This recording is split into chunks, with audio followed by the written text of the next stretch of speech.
Welcome to this edition of the Web Weekly. My name's Dan Wallin, and we have several special guests, one of which is Brad Green from Google, from the Angular team. And we have John Papa, Ward Bell. And we thought we'd sit down and just chat with Brad, get his general feedback on where Angular's come from, the sense of community with Angular, where it's going, things like that.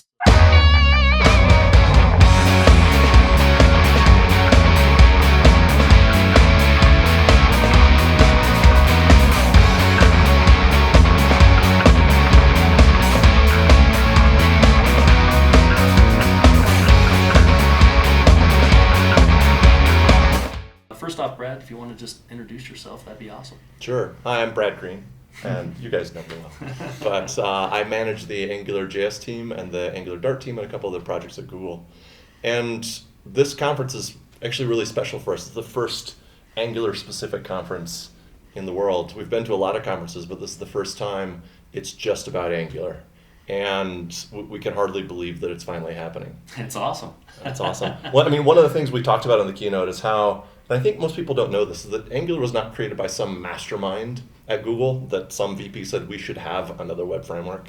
This is really out of our hearts, our passion for changing the web and transitively, hopefully changing what users get to experience, because people spend less time worrying about all the complexity of building an app and get to build something that's really amazing.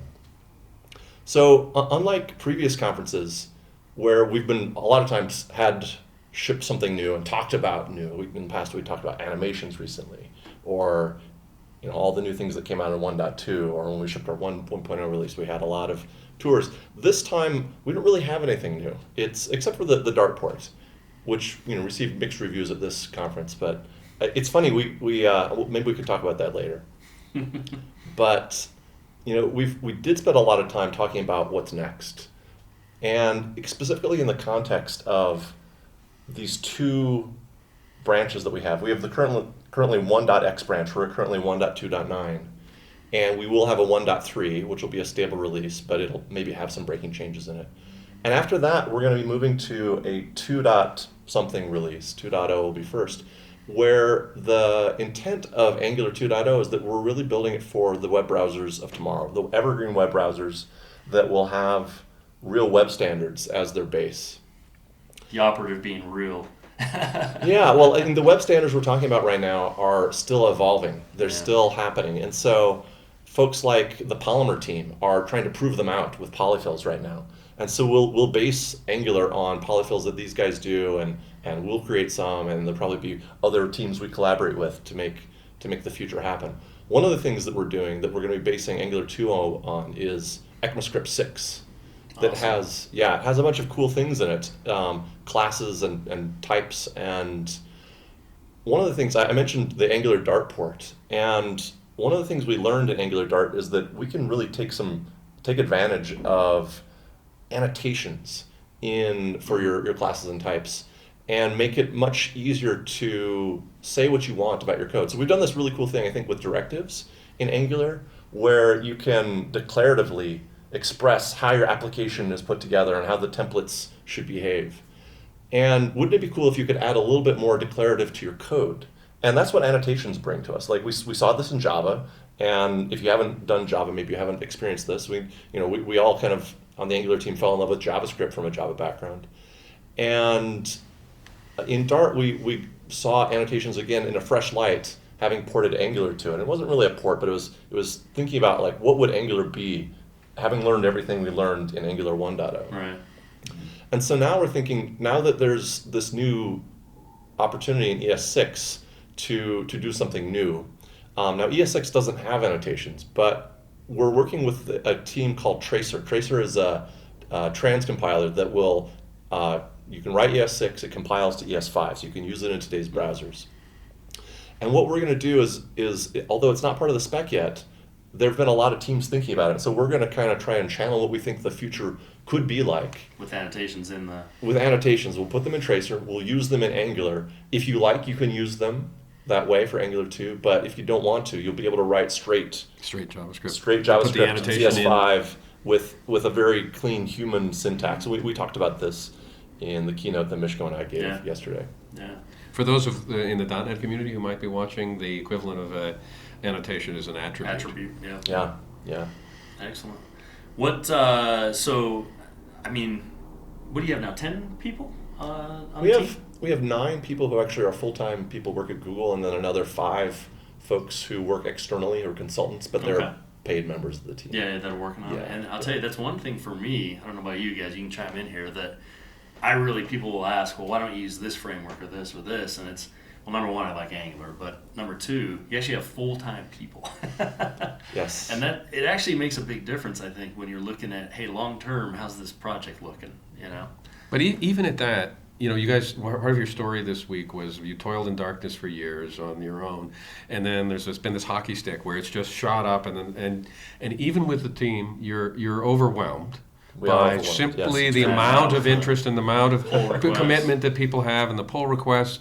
And there was a very poignant talk today by Igor about what that's like and how much he wants to be working on the next thing and also serve the existing community, and how much you guys don't want to be the dictators of what it is and you want community involvement.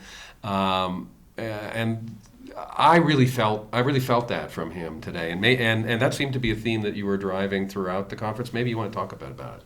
Yeah, I mean, Igor talked about this a lot, and I urge everyone, if you guys didn't see it, and anyone out there didn't see it, go watch Igor's talk. But the point about it was, yes, to share people what it's like to be on the team, and share our passion for this. Like, people on Angular team didn't come here because we hired them and somebody told them you're going to work on Angular. It's because we found people who are incredibly passionate, who probably would be doing Angular right now, even if we weren't paying them to do it. And it makes for, I think, a different experience. And this is, I think, what you felt when you heard Igor's talk. But what we really want to do is, for the people who also have our passion, to provide an easier way for them to work with us and be a part of our extended team, so that we don't get overwhelmed with all the enthusiasm for this, which we're incredibly thankful for, but at the same time, we know it prevents us from doing new things. If we're just turning the crank, just maintaining the pull request queue and the issues. Hard to keep up that way. Yes. So we want to really open the door for other people to step up and own big chunks of Angular. So one of the things we also talked about in 2.0 is we want to break it out into very modular components that users will be able to pick and choose. You'll be able to just load the pieces that you want and maybe replace the ones you don't want. But I think this also allows for owners in the community to own those pieces and not have to worry about the whole umbrella organization. And I can know this one component area, and our idea is that we could distribute those outside the team. So let me ask you, you mentioned on more modularization. So for folks who are using Angular now in version, I think it was 1.2, you already split some things out into certain modules already. That's right. How much further are you planning on going? I think we want to go as far as is feasible.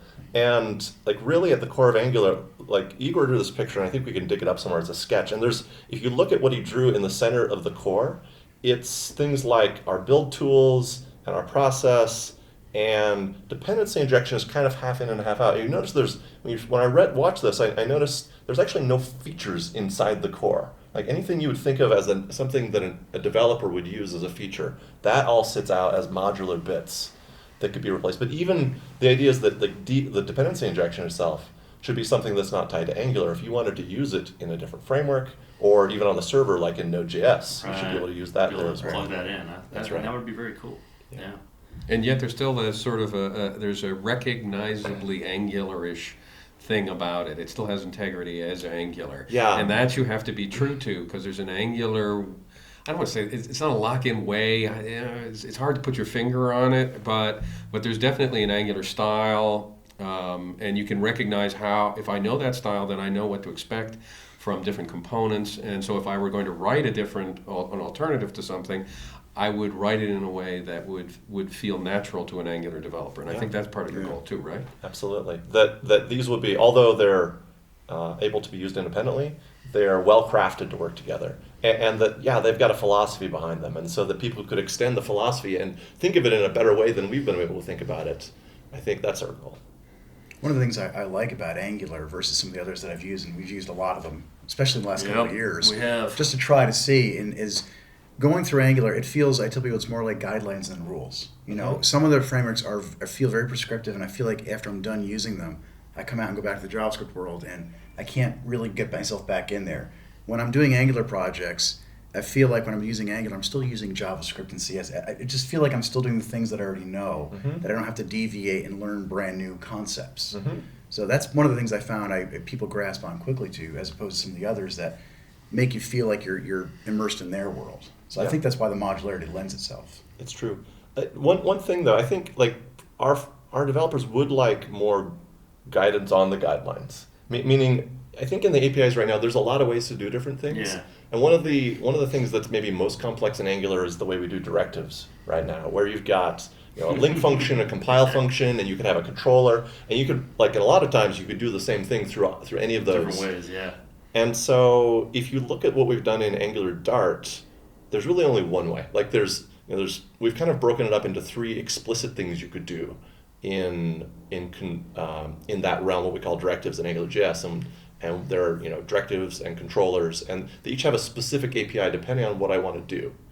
So there really will be kind of one way to do things, a little more structured, and so it won't be confusing, and it'll be based on a user's goal. Like if I want to add an attribute that adds some structure behavior to my page, that will be one construct. And I won't have to wonder which path should I take. That would be nice, because that is something that throws people off. That, and I know the one thing I don't know about you guys, when I first started was, so do I use a factory, a service, a provider? This is the other big thing that we need to, and I think we have things like the service. Yes. And yes. The provider. That's the thing we found a lot. Even outside of Angular, you've got this. A lot of times people just want to know, what is the way you want me to do it? I understand you have 10 different ways you can skin the cat, but tell me the way that's recommended. It's great to have flexibility when you're an expert. When you're just starting out, though, I need the one way. And then once I know it, then I should be able to go do something different. People don't want to hear about a service, a factory, and a provider when they first get started. They want to know, how do I just get going? Yeah. Yes. And then tell me, all right, this is the difference between and for me, like provider now makes total sense, because Yes. if you want it injected in the config, then I get it. Whereas service provider is always like, it came down to, for me, and correct me if I'm wrong here, but which approach do I like? And for me, I like factories better than I like services. I do too. So, but I still call them services. I do too. Well, that's what we do on the team. Services. So Yeah. at least that's It's a factory for a service. I always said it's a RESTful service. It's a web service. It's not a factory. Yes. It's a service. But anyway. So I think Vojta did a really good job on his presentation about the future of dependency injection, where you can see how all of these artifacts about there even being a module system kind of fall away. And again, you're left with just your code. This is something we value. Like if you think about principles of Angular, we value this a lot, that you shouldn't see Angular too much in your code. It someone said, it is like a fabric that your app sits inside, but your controller should just look like your business logic. And we want that philosophy to spread out to more of Angular, where it's just, when I read the code, I can know exactly what it's doing, because I'm not serving some APIs, I'm actually doing what the intent should be expressed in my code. So you mentioned, that's a great concept, and I see that everywhere. So you mentioned the other day we were talking about controller as versus using scope in a controller. And I get this question a lot, which should you use, which shouldn't you use, and go. And when my perspective I got people is, I use controller as in there because then I feel less and I see less of the $ scope, which just feels like I don't have as much Angular intrusiveness in my presentation logic.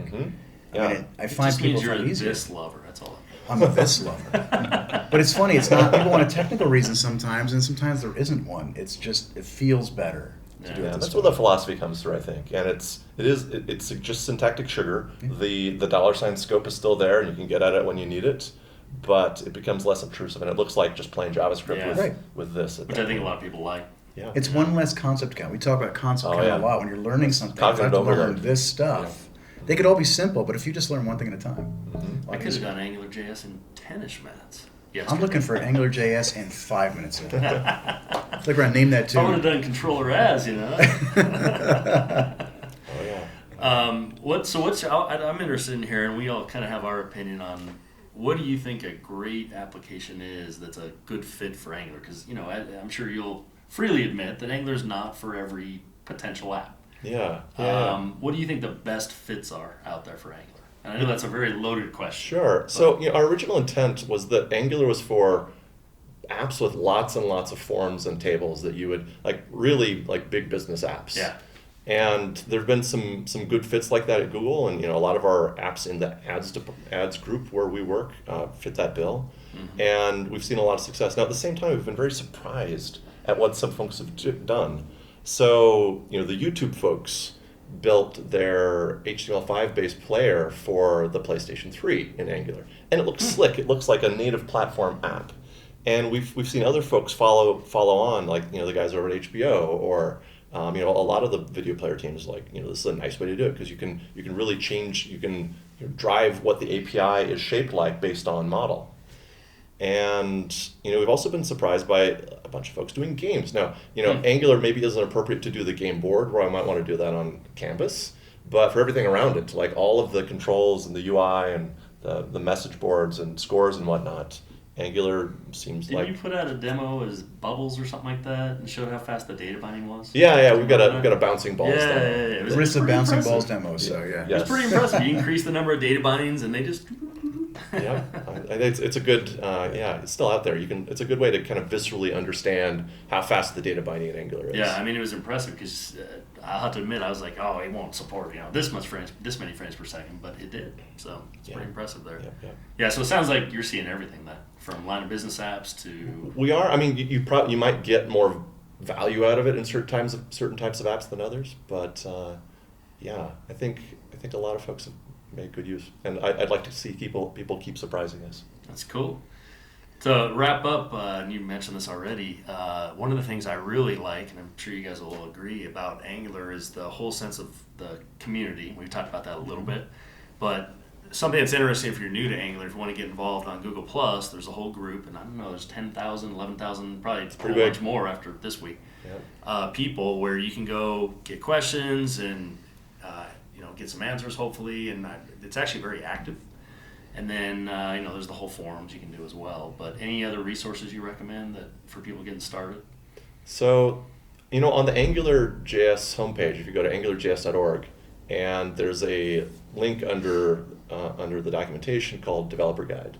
And that, we've actually put together what we think the best links are. And we have a link to your video, 60-ish, a bunch of tutorials, to the Plural site with a bunch of courses and other courses that are out there. And I think that sums up a lot of where, like, kind of the learning path, the way we think people should get going.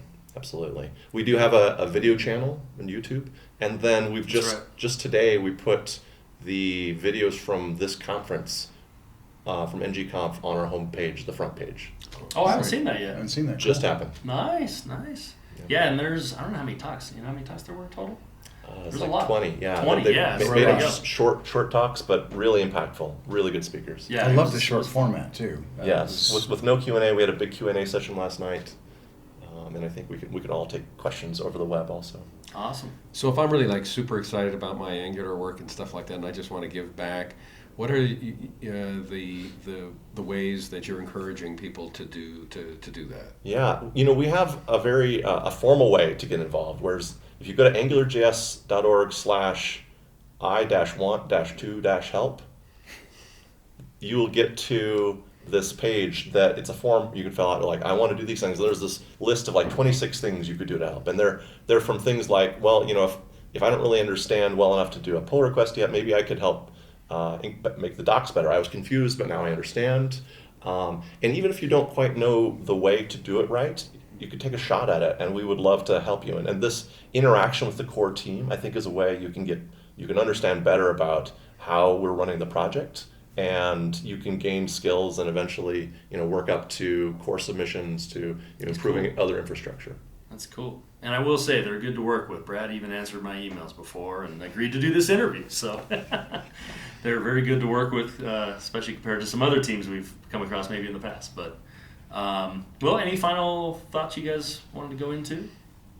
No, I think that was great. It was good to hear from your side. The thing I really appreciated from the conference actually was hearing some of the background of how it all came together from an Angular standpoint. That was really new for me. Yeah, cool. that was wonderful, and the passion of the team members and the way in which they came together was wonderful. So you think this is going to happen again, Brad?